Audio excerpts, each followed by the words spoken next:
தோசை சுடுறது எப்படின்னு நான் எத்தனையோ வீடியோ பார்த்துருப்பீங்க. இப்போ இதில் 2 வகையில் தோசை ஊற்றலாம், தோசை சுடலாம். இப்போ தோசை ஊற்றுறது எப்படின்னு நான் ஃபஸ்ட்டு காமிக்கிறேன். இப்போ தவா இது வந்து நான்ஸ்டிக் தவா, அதனால் நிறைய சூடு ஏறக்கூடாது. இதே ஆர்டினரி தவா, இரும்பு தவாவில் ஊற்றணும் அப்படின்னாக்கா நல்லா சூடு ஏற்றி ஊற்றணும். இதில் நல்லா சூடு ஏற்றி ஊற்றினா இதில் ஒட்டிக்கும். அதே கல் தவாவில் நிறைய சூடு பண்ணிட்டு தான் ஊற்றணும். என்ன ஒன்று, அந்த கல் தவாவில் ஊற்றுற தோசை எடுக்கும்போது ஒட்டிக்கும். ஆனால் இதில் நல்லா ஐயில் வச்சுட்டு தோசை ஊற்றும் போதே ஒட்டிக்கும். இதுதாங்க வித்தியாசம். இப்போ இது நான் ஊற்றுறது நான்ஸ்டிக் தவாவில் ஊற்றுறேன். அதனால சூடு மிதமாக இருக்கணும்.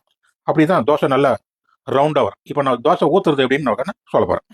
கொஞ்சோண்டு மாவு போதும், நிறைய எடுக்கக்கூடாது. ஏன்னா ரொம்ப பெருசாகிடுச்சுனாக்கா வம்பு. சரிங்களா? பாருங்க, இது ஊற்றியாச்சு. இப்போ இதை நீங்கள் இப்படி பண்ணீங்கன்னா நம்ம இஷ்டம் போல் எவ்வளோ மெலிசா வருமோ அவ்வளோ மெலிசா இதில் ஊற்றிக்கலாம். சரிங்களா? சூடு கம்மியாக இருக்கிறது நம்ம ஊற்றுறோம், அதனால தோசை இது நல்லா வரும். இது வந்து தோசை எப்படி ஊற்றுறதுன்னு நான் சொல்லி காமிச்சேன். இப்போ லேசாக எண்ணெய் விடணும். என்னென்னா எண்ணெய் விடுறது இல்லை, ஆயில் விடணும். சில பேர் சொல்லுவாங்க முதல்ல எண்ணெய் தடுவாங்க. எண்ணெய் எப்படி நான் எண்ணெய் தடி நான் ஊற்ற முடியுமா? இது தேய்ச்சி முடியாது. அதனால இந்த எண்ணெய் தான் விடணும்.